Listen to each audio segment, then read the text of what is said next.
and we're hovering right near record highs for both the S&P and the Nasdaq. So let's bring in Tracy McMillion, Wells Fargo Investment Institute's head of global asset allocation strategy, and Tiffany McGee, CEO and CIO at Pivotal Advisors. I love this. It's like an all-star female panel right now, at least for the next question or two.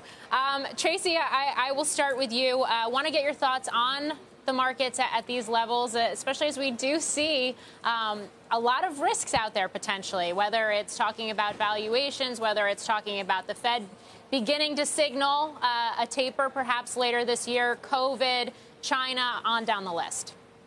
Sure. There are a number of risks that investors could be worried about here, but it seems like the markets just continue to move higher.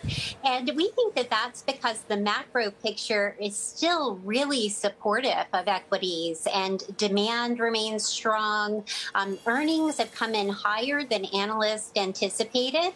And so we think valuations here are actually pretty reasonable given our growth expectations for earnings going forward. So, we'd overweight things like U.S. large caps, small caps here, and we like emerging markets.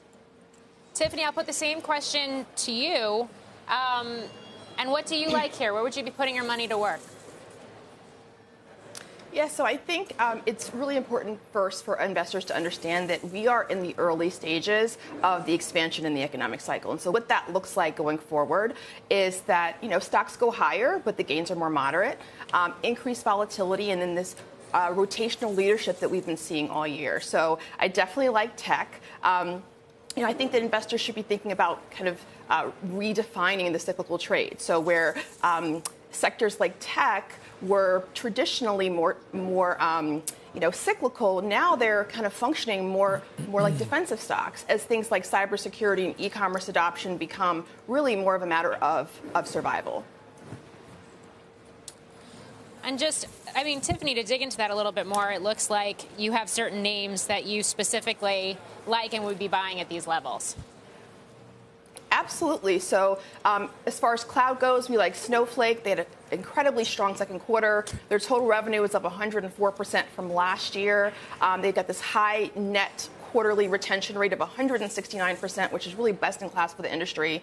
And they have the scalable platform, and we believe that they're going to continue to do well as cloud kind of this shift from cloud to adopting the cloud. And so we also think that they're going to take share away from these traditional kind of data warehousing companies. And so, we also like a company like Farfetch, which is luxury e-commerce. In about 5 years, 30% of luxury sales are going to be e-commerce, and Farfetch is really set to be the leader in taking that market share.